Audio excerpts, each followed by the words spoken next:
Hey, good Tuesday morning, everybody. Welcome into the Exterior Home Solutions Volquest podcast, local and trusted since 1999. Our friends Exterior Home Solutions can help you if you have a need for roofing, siding, repairs, all that and more. Pick up the phone, give them a call today for a free estimate. That number is 865-524-5888 or online at exteriorhomesolutions.com. We got Brent Hubbs, Rob Lewis, Grant Ramey, I'm Eric Kane, and we got a lot happening right now at Volquest.com. Tons of recruiting stuff on the sites now and throughout the rest of the week. We got Tennessee about to make its run to the NCAA Tournament, which we'll talk about here in a moment. Baseball season is going on right now, and spring football practice has begun. There is so much going on, Brent Hubbs, right now, and if people are listening, they're truly, and not a member of our site, they're missing out. They can join up right now for a great deal over at Volquest.com. Yeah, tons of stuff going on. I mean, it's a busy time of year. We got a ton of recruits in town. Really starting this week. I'm going to be in town all month long as a part of spring practice. Basketball is getting ready to try to make their run, as you mentioned. Baseball is just getting started. Crazy. Nobody won a road series in the SEC in week one, which is just that tells you what the depth of this league is going to be like and how much of a grind this league is going to be. We're going to cover all that for you. Of course, great conversation about it all at Volquest. So it is a great time to check us out. Plenty of things happening. Let's go ahead and start that conversation right now with Tennessee basketball. Selection Sundays in the rearview mirror. Grant, Rob, we know what lies ahead for Tennessee basketball. It is a number 2 seed in the Midwest. It'll get going on Thursday night. The late one, I know you guys are excited about that one. I don't think anybody's excited about that one. 9:20 Eastern time, which means about 10 o'clock start time. St. Peter's, the 2 versus the 15. Tennessee was the top overall number 2 seed, Rob, and this is what lies in front of Tennessee. What do you think of the draw and the seed line and the region and all that? I mean, I think it's pretty – I don't think Tennessee has any qualms. I mean, when you got bounced, like they did from Mississippi State, by Mississippi State on Friday, I thought it made it pretty easy, for the committee to decide they were the odd man out in the the battle for that 1 seed that was up for grabs. As far as the region goes, I mean, you've already seen Purdue. I mean, if you make it there, I mean, you lost the game, but you weren't overwhelmed. I mean, you know what you're getting into. And also, I mean, you're 4 months removed from, Zakai Ziegler, being even further back from his torn ACL than when you play Purdue that first time. I think Creighton's a good team if that matchup ends up happening. Texas, they've been all over the place. I'm not even sure they would win in whoever comes out of that playing game. So to me, I don't think it's an awful bracket for Tennessee at all. I mean, if Purdue's the quote unquote big bad, that's lurking in the Elite Eight, then that's a challenge you've already taken the measure of. So I don't think it's an awful bracket for Tennessee at all. And I think if you get to the Elite Eight, it's house money because that's where you're trying to get back to. That's where you've been trying to get back to for whatever it's been now, 14 years. And St. Peter's is St. Peter's in kind of name only compared to what they were in 2022. A different head coach, Shaheen Holloway's at Seton Hall right now. I think they have one guy on roster that was part of that 2022 team, and he didn't really play much on that team. He was kind of deeper on the bench. So I think that gets your attention a little bit. Because of what they did, and they were a 15 seed last time, and they went to the Elite Eight, and they went through a 2 seed in Kentucky, and a 7 and a 3 in Purdue, and finally lost to an 8 of all people in North Carolina in the Elite Eight. So I think that gets your attention a little bit. There's a storyline there with Zakai Ziegler playing his half brother Armani Ziegler, the 6'4" freshman guard, although he didn't play a ton in their conference tournament. And I think everybody looks at Texas in that rematch and the Rick stuff and that storyline for round 2. But usually when you start looking at those storylines and trying to figure out what's going to happen, the bracket falls a completely different way and something else happens that you're not expecting and whatever. So we'll see who's there. But I think in terms of Tennessee wanted to go to Charlotte, they got Charlotte. You missed UConn. That's pretty good. You didn't get sent out west. That's pretty good. Houston's pretty tough too if you had to go to the South region. So all things considered, Creighton's the pivot point. If you get to Creighton in the Sweet 16, they got a good big man. They got good guards. That can be bad news for Tennessee matchup wise. But you're gonna have to get there, and you're gonna have to find a way to exercise that demon and get back to the Elite Eights for the first time since 2010.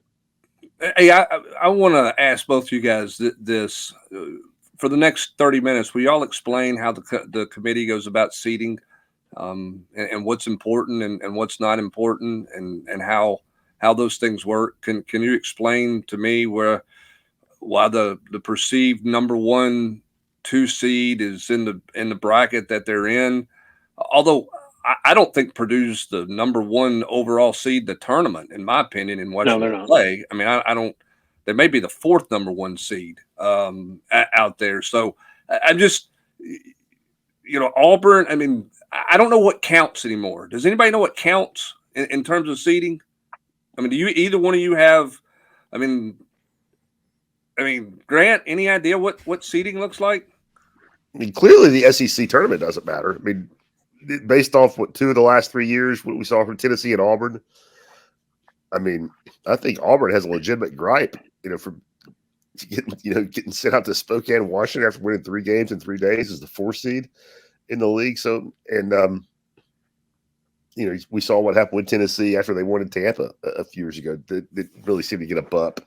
So, there were a lot of weird ones. I mean, ones that I guess the anomaly that really jumped out to me, and I don't know what kind of nerdy stats the rest of y'all latched onto, but the 11 seed line was the one that jumped out to me. I saw some graphics where New Mexico was like 26 in the net, and they were an 11 seed. And then who else did you have, Grant? I can't remember who the other ones were, but they were all 60 plus, in the net.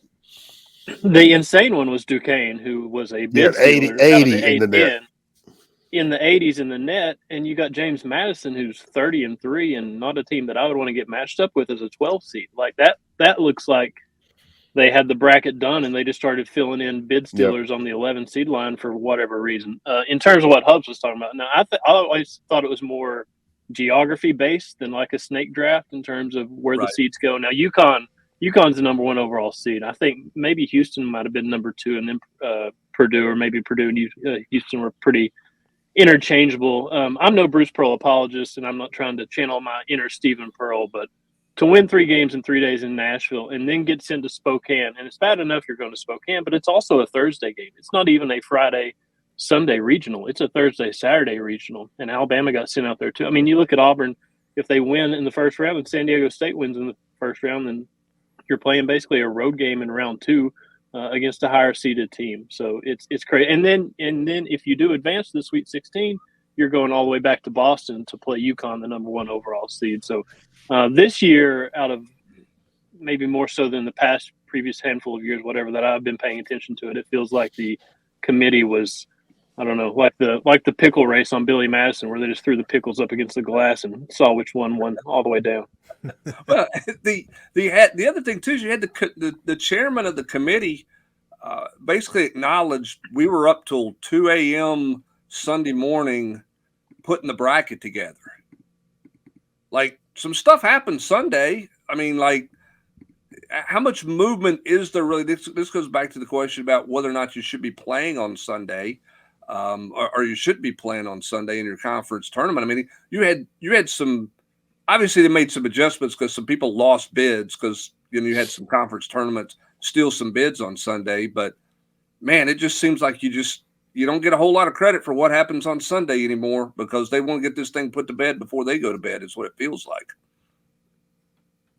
And NC State's the other 11 seed. Like, that's a great story, winning 5 games in 5 days, and Keats is about to be fired, and he wins it in a contract year. And in his contract, it says he gets a 2-year extension if he wins the ACC tournament. But for them to be an 11 seed, like, yeah, it feels like some teams, whatever you do Saturday night, it matters a ton. And then Sunday, it feels like that gets ignored because you don't see whatever happens on Sunday reflected in the bracket for sure. Well, from an SEC perspective in the SEC tournament, I mean, I think we can all agree it really doesn't matter much. But the conference tournaments in general is just fun because you mentioned the story of NC State, which is a good one right now. But Long Beach State, they fired their coach, right? Was it Long Beach? Yes. Like, they fired their coach, and now they went on and won that tournament and got an automatic bid. I mean, they're going to play Arizona and lose, but I mean, it's really, really unique in the sport. I mean, it's fun, from an outsider, but obviously, as you guys were going back, I mean, if you're a fan of Auburn, if you're a fan of Tennessee a couple years ago, and you go through and you win this tournament, I mean, it literally helps you out. It doesn't help you out at all. No, I mean, it's a if you're there, if your boots on the ground and you're a fan, I mean, it's a lot of fun. I mean, the cities that they have them in, the facilities, It's a really good time. But yeah, there's for the SEC anyway. There's not a lot of material evidence that it helps you. And I heard this stat yesterday, and I think this is right. But you're talking about what a crazy week. 32 conference tournaments, only 11 one seeds won them around the country. So and the A10 had the top 4 seeds all lose, didn't even make it to the semifinals. I mean, that's how crazy it was. So with that being the case, is that more of parity in the game? Is that more of coaches of the higher seeds not emphasizing the conference tournament as much as the big tournament? If you've already got your at-large bid secured, we know where John Calipari stands on that. So what do you make of that, one? And two, what do you make of Tennessee's early exit? Big deal, not big deal, washed, moved on, no, not a carryover? What do you make of all that? I don't make a big deal out of the early exit just because of what we've seen the last 2 years. I mean, they entered the tournament in wildly different fashion, and there was no correlation with that. They came out of Tampa. They didn't just win the SEC tournament in Tampa. I mean, they were hot, coming down the stretch that year. I mean, they were clicking on all cylinders, and they go in, they stumble, they lose to an 11-seeded Michigan, in round 2. Then last year, they don't have Zakai Ziegler. They lose Zakai literally the last week of February. Go to the SEC tournament, lose on Friday to Missouri, and then make the Sweet 16 after beating Duke. So I just don't think there's a correlation to that. I mean, I think the clean slate thing is a real psychological deal, not just for Tennessee, but for everybody who isn't going to the tournament with momentum. And I think this team in general has been pretty good about bouncing back after a poor performance. I think it's a big deal if at halftime Thursday night Tennessee's 5 for 27 from the field or whatever they were against Mississippi State, and kind of how they started off against Kentucky as well on senior day. If that continues, then yeah, it becomes a big deal. But that's just not been the team that we've seen consistently. I mean, they've been an offensive team, an improved offensive team, I guess, compared to years past, consistently through the season, and the number of times and they've scored 80 plus and what they've averaged, and having Dalton connect and having Jonas Adu being a lot better offensively than he's been in the past, and Zakai back, and whatever, all these other guys you add. And so I think it's a concern if you get to halftime and you're struggling and suddenly that arena flips on you, and there's a lot of people in there rooting for the number 15 seed to pull off the upset and to go on another Cinderella run. And I mean, conference tournament wise, I think it's still a big deal for Tennessee. Tennessee wants to win games in the SEC tournament. I mean, Cal can say that they only worry about the NCAA tournament, and that's fine. But I think Bruce Pearl's tearing up on the sideline yesterday when they win a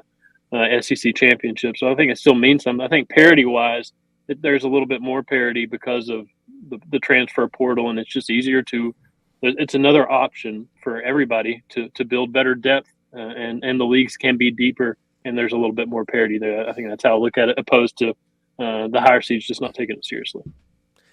Yeah, I mean, it meant something for Rick Barnes when they won it a couple of years ago. I mean, he spoke on that. You saw the video and the pictures of him, like the team celebrating. He was kind of off to the side, just kind of taking it all in. So, I mean, I would agree that it still means something for them, but it just doesn't mean a dang thing for the selection committee.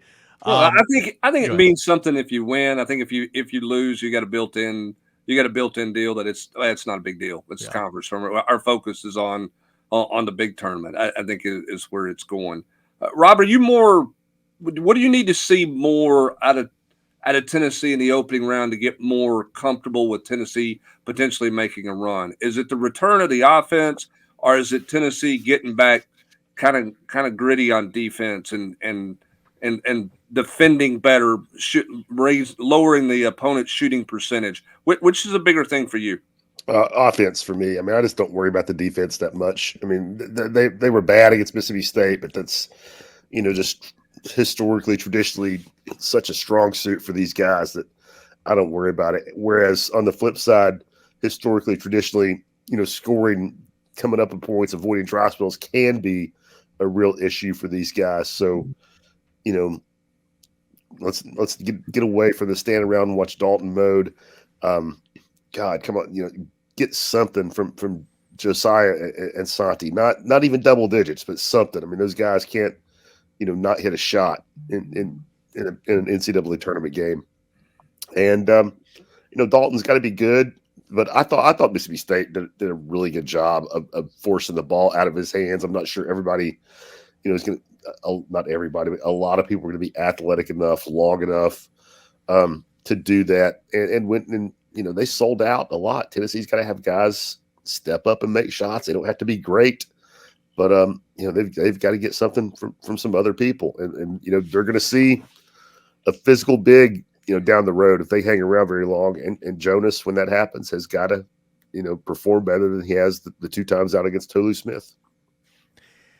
Yes, I know this is where you get in trouble when you look at your bracket. We all do it. Fill out a bracket every single year and then just kind of project, where this team's going to go, who's going to be in this matchup in the Sweet 16, Elite 8, and all that. But when you're looking at the path, the perceived path for Tennessee, you get by St. Peter's. You mentioned Creighton in the Sweet 16, of course, Purdue. Do either one of you guys, and I'm putting you on the spot here and I apologize, but either one of you guys know much about Texas this year? What can Texas bring if that is who Tennessee squares off with in the round of 32?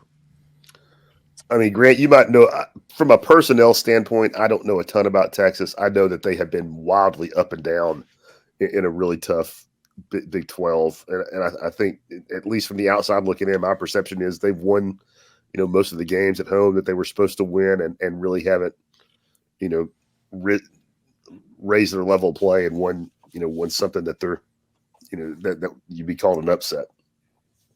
I think they started 11-2 and they went 9-9 over their final 18 regular season games. So there's talent there on the roster, and Rodney Terry's not a bad basketball coach. He knows what he's doing, but at the same time, they're 61st, I think, defensively in KenPom. I think they're 19 offensively. So up and down. Obviously, it would be a huge storyline kind of game and all the dramatics that go with it. But I think Tennessee's the best team in that 4-team pod that they're starting out with the first weekend.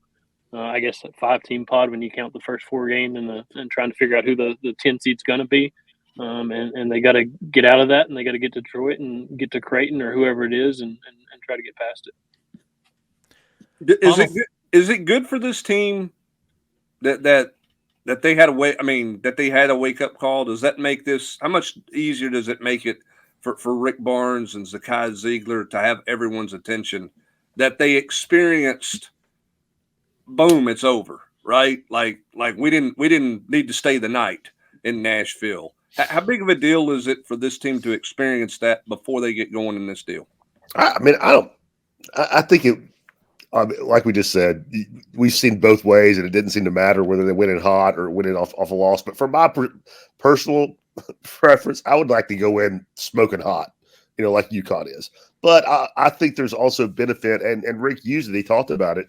In the locker room the other day, he's like, "Hey guys, remember how you feel right now. Soak it in, because if you feel like this again, your season's over. So, take this one to heart." So, I think there could be some benefit from that for sure.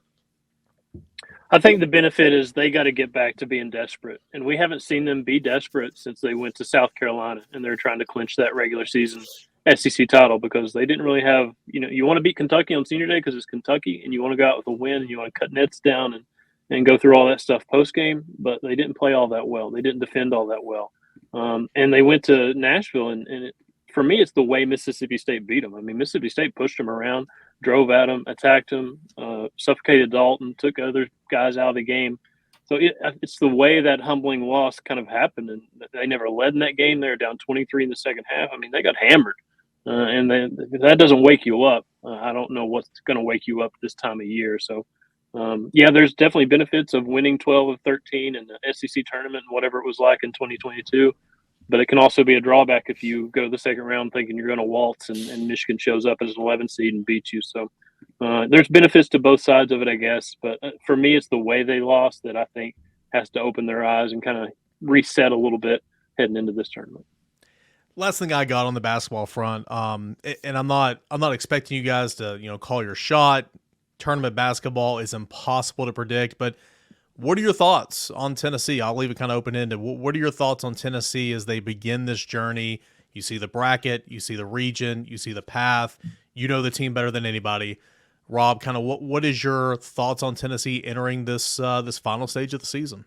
I think if they don't make the Elite Eight, it's a disappointment with this seeding, with this team, with this roster. And I think they have a legit shot to make the Final Four. I mean, you can never say it's, a disappointment or you underachieved if you didn't make the Final Four. But I mean, to me, the way they're built, because of Dalton, because of Zakai, the point guard play, it's the best shot they've had. And I think if you don't make the Elite Eight, I'm not saying it's because this tournament's crazy. I'm not saying you just underachieved drastically, but I think fans can, legit be disappointed if they're not playing for a Final Four bid.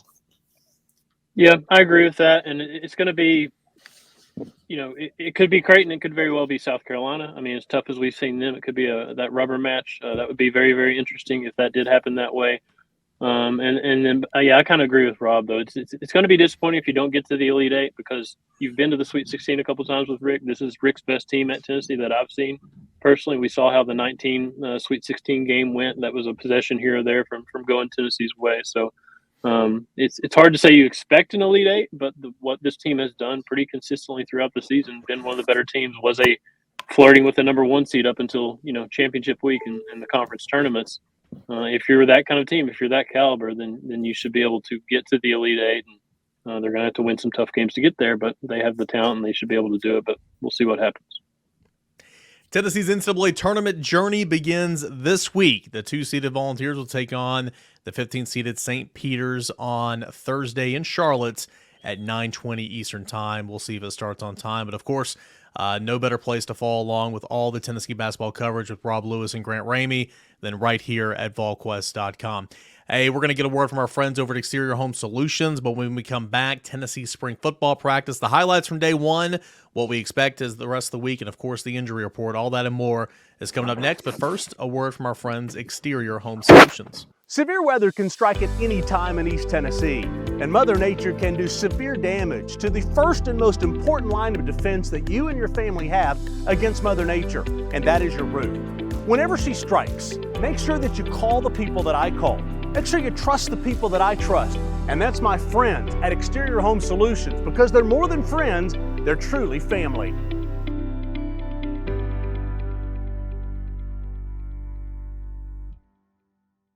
As always, big thank you to our friends Exterior Home Solution for making this coverage possible. If you have a need, pick up the phone for a free estimate. You can call 865-524-5888, or as always, online at exteriorhomesolutions.com. Day one of spring football practice is in the books. We got to get out there for about 20 minutes. Saw a glorious 7-8 minutes of stretching. And we are back. We are so back. Later today is the one time during the spring period that we get to see a little bit more. So excited to see about 45 minutes worth of practice. But overall, Brent Hubbs, Josh Heupel kind of set the tone, opened up spring practice. He spoke with us on Monday. I think we'll start with the injury report. We knew going into the day or going into spring practice that Brew McCoy, Peyton Lewis, Elijah Herring were going to be out, no contact. But there was a lot more kind of added to the list in terms of little to no contact at all, and guys that are going to miss a lot of time this spring, guys like Nathan Laycock, Javonte Spraggins, Messiah Reddick, Andre Carrick, Arian Carter, Christian Charles, and we knew some of those guys were going to be limited anyway. But I guess what I'm trying to say is a lot of opportunities on the offensive line and the secondary all over the place, but a lot of opportunities for some young guys to step up and get a whole lot of work in. Well, I think the big question is the guard competition, and where does that guard competition go? What does it look like? We said going into spring that nobody was going to win a job at left guard, but now if you take a couple of guys out of that equation, with Spraggins being out, I mean, does Jackson Lampley stay over on the right side at right guard? And how much would that affect him in the competition at the left guard spot? Or do they flip him and do a bunch of different things there? I thought Sham Umarov looked like a guy who's had a great off season. Physically looks better, looks the part better than he has since he's been here. Does that translate? I think you got to work Weiss and Lang some at guard now, not just center, given the holes that you have and the bodies you're looking for there. So to me, out of all of those, because I wasn't sure where Christian Charles was going to be and how much he would factor into the secondary competition just because of his inability to stay healthy. But of all the injury stuff that's out there, to me, the one that the position that jumps out is that guard spot. With 3 offensive linemen out this spring, what does that guard competition look like? For 15 days, as you get ready for the summertime and then go into fall camp. Yeah, I mean, Grant, correct me if I'm wrong here, if I'm missing anybody, but I mean, you take out Andre Keurig is not going to be in the factor this spring, it seems like. Of course, Javonte Spraggins, Messiah Reddick. At that guard spot, Jackson Lampley, as Brent just mentioned, you got Sham, you got Bison Lang, Max Anderson, William Satterwhite, Gage Ginther, some of these true freshmen. I mean, it's open season, and Jackson Lampley is kind of the better in the group, and the staff knows kind of what he can do. But again, Javonte Spraggins coming back and healthy, he's a starter. Jackson Lampley, you kind of know who you got in that situation now. But when we talk about depth, could you look at last year? Mays missed some games. Campbell missed some games. Guys were beat up. You need some depth, and a lot of these young guys are going to get every opportunity they possibly can this spring. Yeah, I think there's a dividing line there, and what you just referenced is what you got out of so-and-so and so-and-so, and you don't know what you got out of this group of guys. And this time of year is all about figuring out what you've got out of those guys that you don't know what you got out of. And you're not going to answer those questions fully because it's spring and it's 15 practices and it's split squad stuff, and it's not full go all the time. But you better start figuring out some of that depth and kind of where it falls in order, what it looks like, and trying to answer as many of those questions as you can, and no more important of a spot because of those names you mentioned and the multiple positions that Hubs is talking about. You're trying to figure out is the offensive line. You got to have depth there. You better know what you're getting from some of these guys. You better be spending this time of year figuring out. Hubs, one thing going back to injuries is Brew McCoy. Like, kind of where is he? Like, I was impressed just to see him out there going through the warm-ups with his teammates, like the walkthrough stuff, and like just being out there, being part of it based on what we saw from him when he left the field in September. Yeah, I mean, he's not going to do anything, obviously, from a football standpoint. He's continued to do his own rehab through the medical staff at Tennessee. And, I think Brew's going to be around as much as he can because that's a wide receiver group that's got some young bodies there, and he's trying to be a leader. And I think that he's going to be a part of some of that individual stuff like we saw on day one, and then he'll go off and do a bunch of rehab stuff that is going. But his rehab has gone extremely well to this point. No reason in taking a chance on him for anything this spring. I think Laycock missing spring is huge for him because he needed to show something. You kind of wonder where he's at, long term with Tennessee, with the competition that they've got there. When you throw in Matthews and you throw in Brazel, and I thought Staley, just from an athletic standpoint, looks like a slot receiver in this offense as much as anybody looks like a fit, right? I mean, he got lucky with that number 14 jersey. Mike Matthews, I know we're talking the slot here. He was an 89. Some of these freshmen get the ugly numbers. He looked good playing the slot, especially wearing that low number. Yeah, I mean, I just thought, physically, he's a guy that we heard about, for all the talk of Matthews and Chris Brazel. He's a guy that made some noise in bowl practice, just looked like he fit the part well. I don't think he's done anything to disappoint. I'm not anointing him anything by any means, but he looks like a slot receiver in this offense. So I think Laycock not going through spring is more of a detriment to Nathan Laycock than it is to the wide receiver group. I'm not trying to be mean, but I think Laycock needed the work more than the receivers needed Laycock to get the work, given their depth there. Whereas I think on the offensive line needs as many bodies as they can get out there at the guard spot to create depth and some competition. So it's a little bit of a different vibe from that standpoint with those two positions and guys kind of being, banged up and beat up, if you will. Kind of on that note on the offensive line, let's bump outside the tackle. Just the eye test. That's what a lot of these early practices are. You talked about Braylon Staley, how he just kind of popped a little bit in your eyes. I thought Lance Hurd, from a physical makeup standpoint, he just looked like an offensive tackle. And I think a lot of this last year, the first couple of days of spring practice, had to do with John Campbell wearing Jerome Carvin's 75 jersey. But my first look at Campbell last year was like, that's a guard.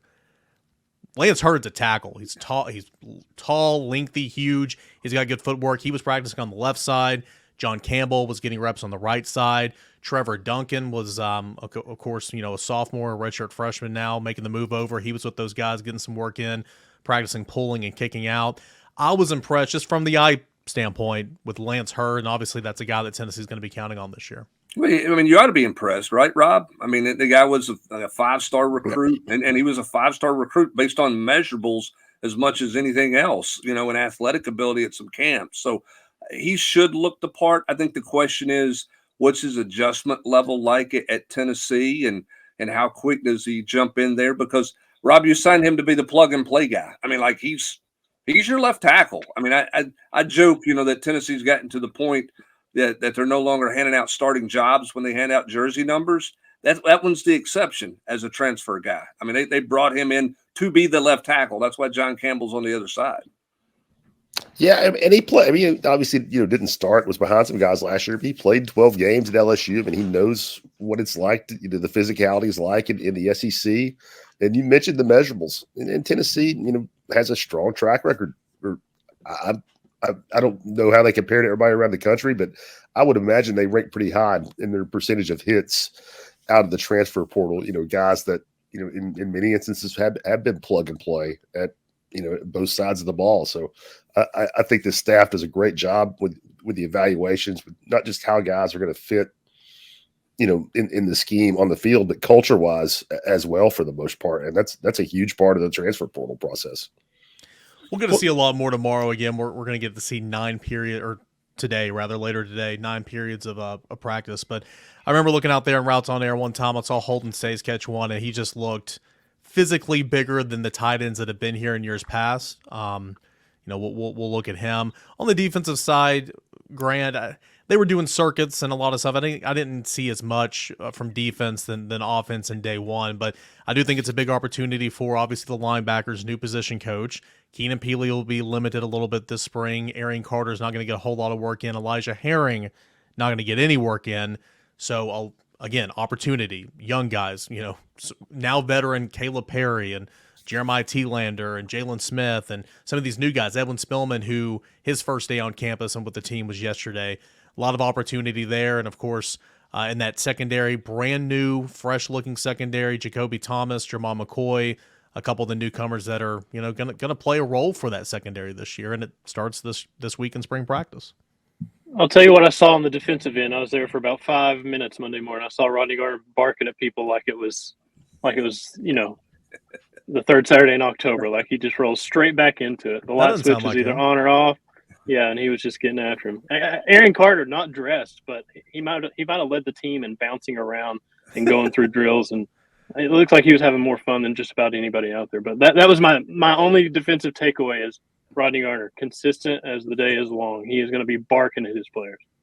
I'd tell you where the defense stood out to me, and this is no surprise, Rob, and anybody else. I mean, when you bring back a group that you played about 13 guys last year in the defensive front, they should look the part. I mean, that's a group of men on the defensive line.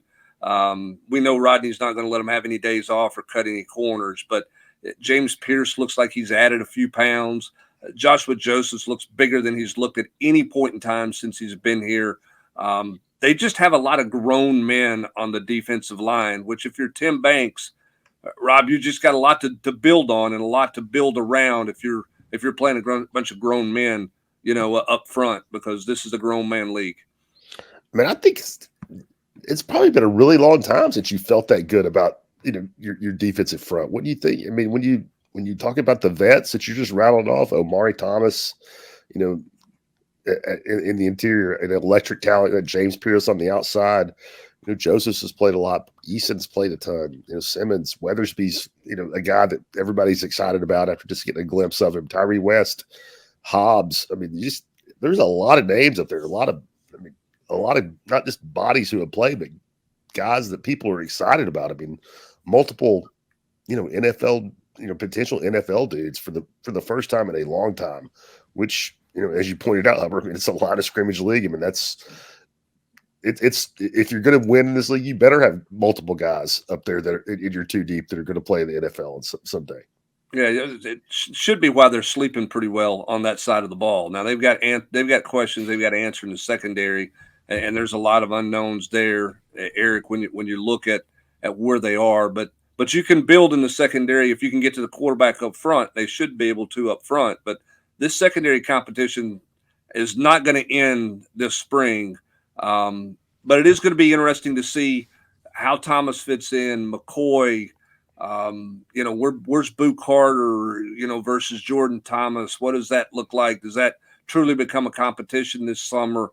what emerges from there in a stunning development. James Pearson, that video, having to go back and do something in a repeated drill. Rodney Garner was smacking his cane after having his knee replacement against the trampoline there because he didn't do something exactly right. So much for being the number 1 pick in the NFL draft. You're not getting any cut any corners there. But my point is, in the secondary, there's bodies, but man, that's going to be fascinating to see how that side shakes out, or how that group shakes out over a period of time. And it's a long, long way from getting any kind of semblance of shaking out. Yeah, and I mean, for so long, Tennessee fans just wanted something different because you saw the same, at least at the safety position, you saw the same things over and over and over, and you saw, the limitations in that group at times. And I thought, some of those guys, finished their careers off much better, Jalen McCullough, for instance. But nonetheless, it's brand new. Cornerback, star, safeties is brand new. And so kind of how does that develop? And it starts right now. I think, Jacoby Thomas is a guy that, sure, it's, from MTSU. You're not playing in the SEC, but he's a guy that's played a lot of football. And I put in the practice observation that he was, one of the guys leading drills. I mean, that doesn't mean anything, but, he's a guy that thinks he's going to play. He came here to play for a reason. And, I mean, he's played a whole lot of football. And Andre Turrentine probably thinks the same thing because he finished off last year as being a starter. And Jamal McCoy, a great freshman season coming over at cornerback. Ricky Gibson stepping up. And, Christian Harrison made the move to safety officially. That I saw that. Brent, did you get eyes on Christian Conyer? I did not. Was he with the safeties or the corners day one? Corners. It looked like he was working with corners. And again, day one, we'll see. I mean, I don't think there was any other than the Christian Harrison move on defense and the move of flipping Duncan to the offensive line. I don't think there's anything, any real position moves that are taking place. But we'll see how some stuff, shakes it out, as we go forward. And again, you got to be real careful. We don't want to go Paul Fortenberry, Woody Quinn on everybody for day one of spring practice with a guy, with too many people who are anointed this or that. But again, this team continues each year to look more and more the part that you want them to look. And we'll see how they grow and evolve and develop. And that includes the quarterback. I mean, we've done 20 minutes here on Tennessee football and haven't mentioned Nico's name. And that's not a bad thing. I mean, I thought he was sharp in day one, but it's a marathon, not a sprint, as Josh Heupel pointed out. And we'll see how he grows and how everything moves forward with this football team as they continue to settle in to spring practice. Speaking of marathons and not sprints, I was going to say that transition. I'm glad you did. There you go. Let me ask you a couple questions here about Tony Vitello and the Tennessee baseball team. Not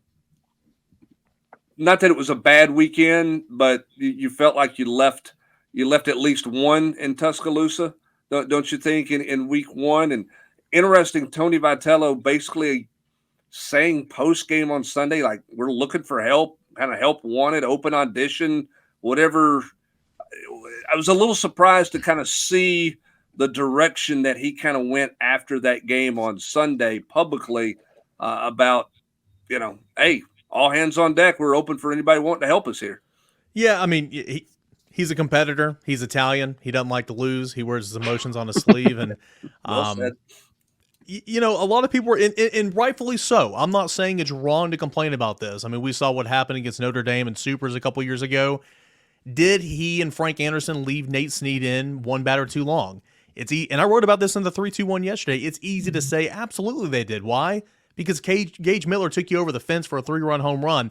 My question is, and Tony's question there, in my opinion, is who am I going to turn to? Who's going to step up? Who do I have confidence to hand this baseball over and say, go get me an out? Because right now, Tennessee's bullpen doesn't have that, with Nate Snead currently on the mound struggling where he was, A.J. Causey in the bullpen, or in the rotation. Stamos had already pitched in that game. Aaron Combs looked shaky on Friday. Marcus Phillips looked shaky in his last go-about. Your two freshmen, Matthew Dallas and Derek Schaefer, has been erratic here of late. Kirby eventually came into the game, but, I love Kirby, but with all due respect, do you want Kirby in that situation? Maybe you do. I mean, I think that's kind of where Tony was, and his frustration was at the end of that game on Sunday, was like, hey, we got spots to fill, and people got to step up and take it, because we're not sure what we have in certain roles in our bullpen right now. So I think it's frustrating. I mean, Saturday, I wrote about this as well. Tennessee didn't quit. I thought Drew Beam had such a great bounce back effort. And I don't believe in moral victories, but man, Tennessee lost that game because Tennessee beat Tennessee. Base running mistakes, horrible defense from Christian Moore.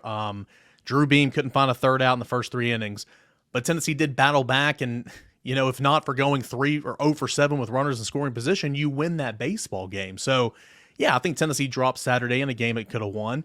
It could have won on Sunday as well. It just back-to-back strikeouts there at the end. That was not great. Hitting with runners in scoring position and runners on third base with less than 2 outs was an issue all weekend long. So, again, marathon, not a sprint. It is things to work on. You're certainly not as good as you probably thought you were, but Tennessee's still a good baseball team, and I think Alabama's a pretty good baseball team as well. But I think frustrating weekend's kind of how I would summarize it, because you could have swept Alabama, but you certainly could have won the series. But Tennessee kind of beat Tennessee this weekend, in my opinion. So let me ask you this. Is this a product of not playing a great non-conference schedule? I know they went and played in the Classic out in Texas, which had great competition out there. But after that, they were in more run rule games than they were ball games where it mattered, where you had to go to the bullpen and say, hey, here's the baseball, get me out of this jam. Save the game for us here. They've not been in many of those situations. Is that a product of something that, maybe they need to schedule a little more difficult in the non-conference leading up to conference? This is kind of how they've always done it. I get that. And again, this is one series on a long journey. But is some of this frustration from the fact that they got some guys who haven't been in those situations as well? In my opinion, yes. And again, you're right. This is how Tony and Frank and Elander have all built this schedule since they've been here. This is kind of how they go about things. So it's not like it's anything new. But yeah, I mean, you're not in high leverage situations outside of the opening weekend. Kansas State, you thought would be one game where you had that, but Tennessee blew the brakes off them. I mean, there was a close game here or there, don't get me wrong, but I think in the future, if you schedule a little bit tougher in the non-conference, then you're putting yourself in some of these positions late in ball games to where you have to know who you have in a certain role and all that. And, I mean, you're going to see better pitching. And, baseball, you got guys that can throw, I think it was Eastern Kentucky had a lefty throwing 93 the other night. I mean, you can find good pitching anywhere, but I think a lot of that, has to do with not seeing it routinely over the course of a weekend like you did against Alabama. But again, it's not the end of the world. It's just one weekend. I think Tennessee's biggest problem this weekend was Tennessee. But to your point, I do think that the non-conference scheduling could and should be better in the future, in my opinion, so that, you're not just slapped in the face week one. Last year, you got swept at Missouri. This year, you played so much better, but you could have swept, but you lost the series. And I think a lot of that is because you didn't have routine practice kind of leading up to those situations. And then the last thing for me on baseball was we saw A.J. Russell for just two innings, 2+ innings. Where are they? Do they work him back as the Sunday guy because his fellow A.J. has been so good on Friday night that you're kind of not going to mess with that, or what do you think they do moving forward as you look at what they have this week with Xavier coming to town and then Ole Miss for the weekend? Yeah, we'll see what happens. I think right now everything stays kind of status quo. A.J. Russell, he pitched 40 pitches the other day. They wanted to go 2, maybe 3 in a best-case scenario, but they're going to continue to be slow and stretch him out. And so I think until he's completely stretched out, you're not going to see a change. Now, if A.J. Causey continues to pitch as effectively as he has here of late, I don't see any reason why you want to change that. Say in 2 weeks when A.J. Russell's completely stretched out and A.J. Causey is still going, then I think you have a conversation of, well, do you want to bump Beam back to Sunday where he's pitched the last 2 years and he's comfortable? Do you maybe want to move Russell back to Friday and Causey to Sunday? I don't think you'd see something that drastic, but I think that's kind of when the conversation is. So in the meantime, I think everything stays kind of where it is until A.J. Russell continues to get stretched out. But I still, as good as Causey's been, I still want to see him do it, week after week in SEC play. And he's such a weapon Tennessee wanted in the bullpen. But as I wrote in the 3-2-1, if it's not broke, don't fix it. And right now, Tennessee has no reason to fix it. So we'll just continue to keep tabs on that as the week goes on. Tennessee will be back in action against Xavier later tonight. Ole Miss this weekend at Lindsey Nelson Stadium, and we'll see if Tennessee can bounce back and get above 500 in the baseball SEC slate. A lot going on right now at Volquest.com. Plenty of stuff you can read. Recruiting coverage from Matt Ray and Austin Price over there as well.